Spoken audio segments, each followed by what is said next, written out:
Hey, everybody.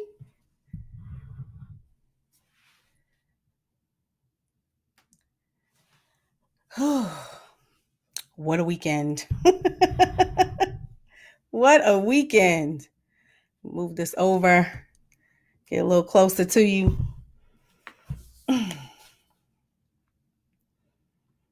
Can't wait to see you all.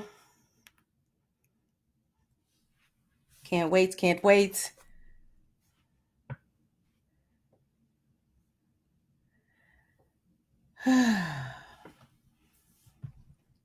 Check in, let me know you're here. Keep missing my microwave.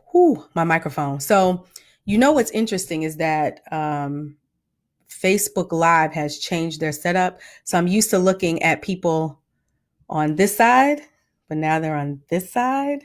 So I'm like, this is interesting. So I'm trying to get my bearings to see who's on and who's not. Let's see.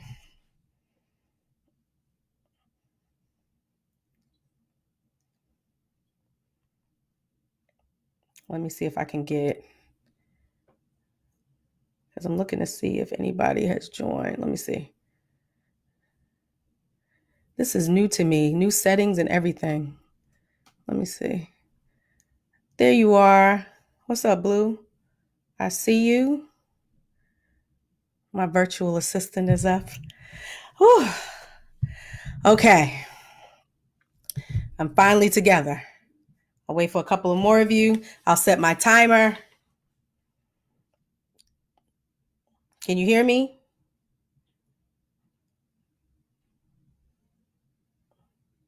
Because I can't even see if you got, I can't even see if you all joined. I can see when someone responds, but I can't see if you join. Oh, yeah, I'm going to be talking about you in a second, dear wife. Let's see. Let me get my timer going. Awesome. I can't find my clock. There we go. Oh, my thuggish, bonish friend is on. I'm still cracking up about our conversation earlier. Hey, LS, how are you? Okay, you all are starting to come in. I see you. And that's good. That means you can see me. And you can hear me, and that's great. Look, I put lip gloss on for you. See my lips? See how sultry they are? Supple. All right, fam. So, let me get all these wires out of the way. My goodness. You know, I'm well kept. I keep my little office area clean, but my goodness, I got stuff at wires everywhere. I don't want to hit nothing. So, all right. So, hey, how you guys doing? It's been a minute since we last connected. So much has gone on. So first, hey y'all, good to see you. Always a pleasure to run into y'all via social media. I so appreciate you checking in with your girl. As usual, I got to give my own same, shameless, selfish plug for a good woman's voice. So you know that I am available via this social medium, right? Facebook, as well as Instagram and YouTube and all those places. Shout out to my boy Blue, Big Blue, who had a birthday a couple of weeks ago and is my virtual producer. So he is fantastic.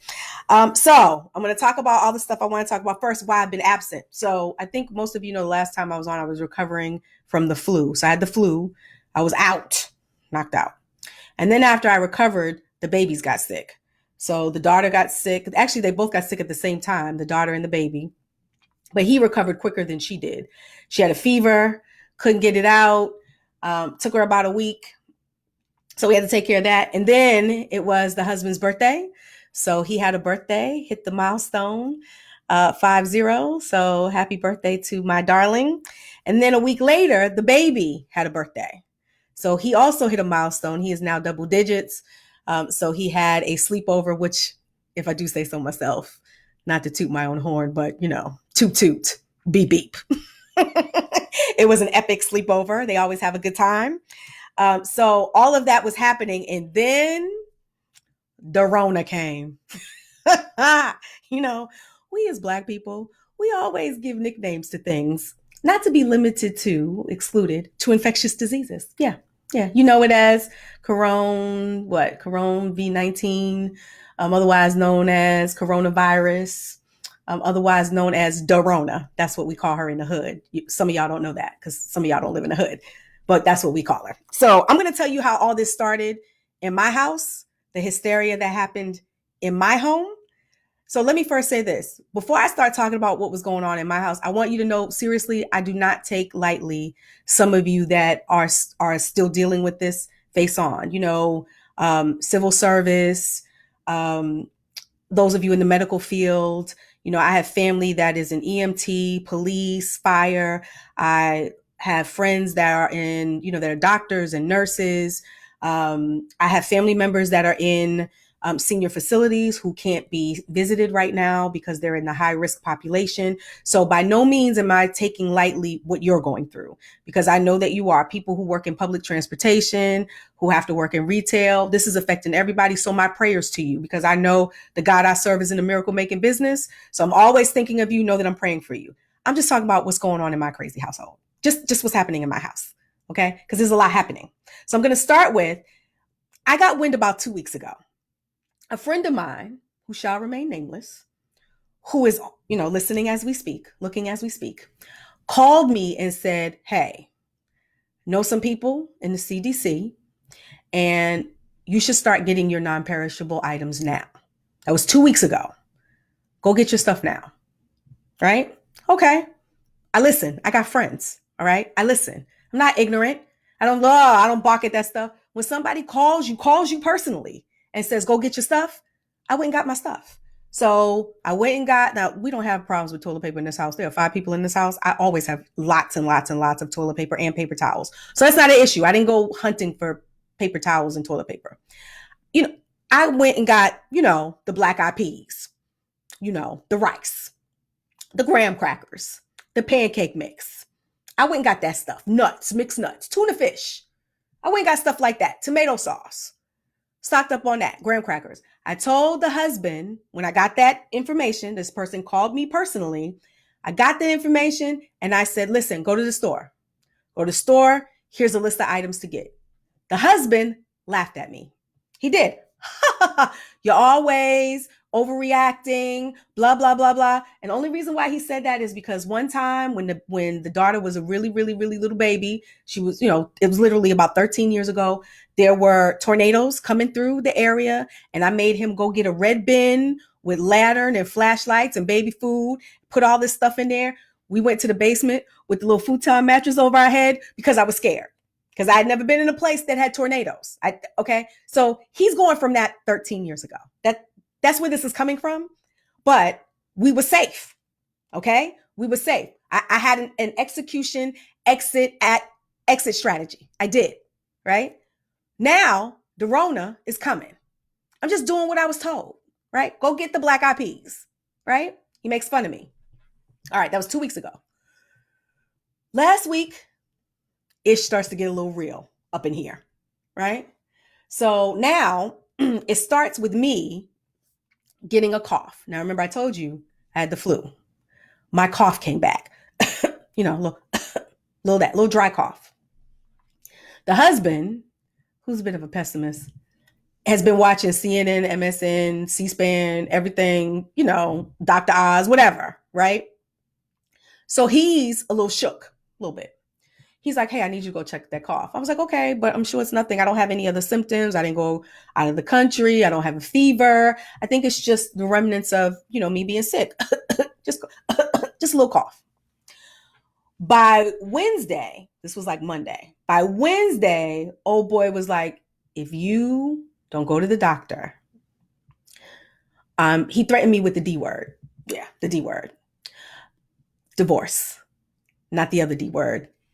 You nasty behinds, you savages. I digress. Divorce. He threatened me with divorce. He said, go to the doctor and I need you to figure out what this cough is. Okay.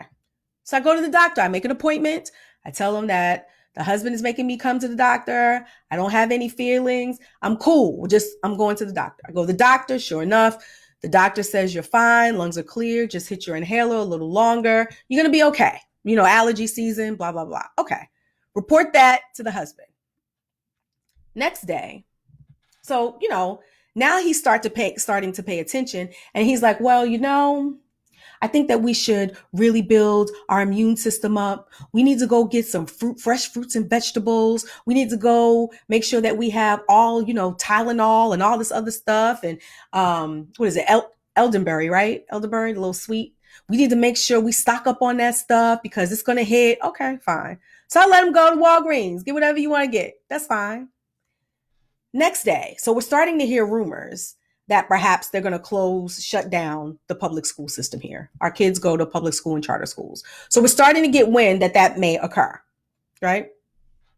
Friday morning, the baby, who's asthmatic, has a full-fledged asthma attack. First time he's ever had one. So the baby has asthma, but it's illness induced. So usually when he gets sick, he gets a cough. It's a dry cough. We got to, give him the inhaler. We usually have to switch between two of them. And he's fine in a couple of days, but we have to monitor it. So he's usually out of school for about 3 days until the cough goes away. Well, this time he was outside playing, and literally the teacher called and was like, listen, he can't breathe. I was like, okay, he has an inhaler in the office. Have him go get it. Now, what you're not going to do is call my house and tell me that my baby's not breathing and that I'm not going to come to the school. Inhaler be damn. I'm coming to the school. It's a 7.5-minute drive. I was there in 5 minutes flat because you're talking about my baby who cannot breathe. But it scared him, right? He had his first asthma attack. He was scared. He panicked. So I'm like, okay, you're going to be okay. Now you know what it feels like. You know what to do. So he was fine. Once he got over and he could breathe again, he was good. So I go back home to get my emergency mani-pedi because if something were to happen to me, I want to make sure that my hands and my toes are okay because you never know. You never know what could happen. I needed one. So I go back home. We find out that they're going to shut down the schools, right? We found out. We're thinking 2 weeks. Turns out it's going to be a month like everybody else. Where I'm from in Boston, they're closed for 6 weeks, right? 4 weeks. Okay, fine. Now, the husband and I are built for this because if you all recall, last year, right, neither one of us were working. So couldn't afford camps. So we had our kids for 8 weeks in the summertime. 8 weeks. Okay. See how the Lord prepares you? See how he does that? So we're good. We know how to manage this. We're going to be cool. We got snacks. We got Wi-Fi. We're good. No problem. The husband decides that he wants to go back out to get more groceries. So I said, I probably would like to get some more meat in this house. I think we're pretty good with the dry goods, maybe a couple of things, but let's go ahead. I'd like to get the big thing of like soap and all that stuff. So he's like, cool, we'll go to this place. So it's like a wholesale place, right? Like a Costco's or BJ's or whatever. And we get there. And so we start buying our stuff. Now, I don't need a lot of things. I'm just really looking for chicken, right? Maybe some ground turkey, the big hand soap, like, because you can buy it in bulk. Big hand soap. What else did I ask for? Like rice, just to go with my black eyed peas, because I told y'all he had to buy that. Navy beans, things like that, because, I'm from the hood. Just, some stuff to supplement, to stretch out. So I didn't need a whole lot. Really, I went there for the meat. We go to this place, and this is where things get a little interesting for me. We go to this place, and we pass charcoal. And the husband says, I think we should get some charcoal. Okay. Now, we have a grill. You want to get charcoal? That's fine. You whatever. But remember, I told you we're in this wholesale place. So the charcoal is like this big, it's something that you can put on a flatbed. Like that's how big the charcoal is. You can't it's not something you would get in a supermarket or Walmart or a drugstore, the normal bag. It's a big thing of charcoal. I said, okay, babe, why you want to get charcoal? Like we can go to another store and get it. Why you want to get it? He says, well, The CDC says we may need it in case we run out of power. Hmm. Power, you say? Now, I have these moments where it's clear to me that the husband is panicked, but he don't want to seem panicked. This is one of those times for me. Because I said, you mean like you think the Rona, because I told you we got nicknames, the Rona's gonna knock out our electricity and our gas? And again, let me remind you that it's a big, again, we have a grill. So if you want to get charcoal, that's cool. You can get charcoal. I'm not mad at you for that. I'm telling you, it was the quantity of charcoal that you would use at a tailgate for an HBCU or a playoff game. Charcoal like we owned a food truck. Like that's how much charcoal it was. And I was like, I literally stopped what I was doing and was like, okay. Froze, just stood there and said, I'm gonna need you to explain to me why you feel we need all this charcoal in the house. I need you to explain that to me. Because I wanted to make sure I wasn't missing anything. Like what he was saying, like, okay, maybe are we heating the house? Like, I don't know. Just so when he said it, I think he realized that it did make a whole lot of sense. I said, listen, if you want to get some charcoal, if you think you want to grill, something happens, by all means, we can go get some. But I'm not taking this to the car. How are we gonna get in the car? Like how? What flatbed do we have? I don't understand. We're not getting that. We're just not. So now the husband who was laughing at me 2 weeks ago is shook. You would think that we were having, I don't know, an outbreak of some. Now I get it. It's infectious. Be careful. Follow, again, I have a cough. I have a child who is technically has a compromised immune system because he has asthma. So I get all that. But just explain to me how charcoal fits in this process and lighter fluid. And I, I don't understand. But let me tell y'all something. If the Rona can knock out my power, she's a bad chick. I'm just saying. She's a bad mother. Shut your mouth. She is a bad chick. Because I can't see it. I can't see why we would need charcoal. I can't see it. So pray for my man because he shook. Pray for him. I'll pray for you. Maybe I'll check in tomorrow because the other thing he said we had to do in addition to keeping our immune system up is that we need to exercise. Not go to a gym because that's a little petri dish of infection, right? Not in a gym because they're going to close those. Well, the ones here are closed. They're closed for I think 30 days. So they're already closed, but he wants us to go out. So we went out today. So I may tell y'all about that tomorrow. I don't know. I may get back on the blog later. Let me know. In the meantime, y'all stay safe. Wash your hands. Okay? Wash your hands. Get some Lysol. We got like eight cans up in here of Lysol. I've been spraying everything and everybody like the floaters. I spray everything. I don't care. Y'all be safe. Maybe I'll talk to you later tomorrow. Love you guys. Take care. The Corona. We got to get some charcoal. He is nuts. Just bless his heart.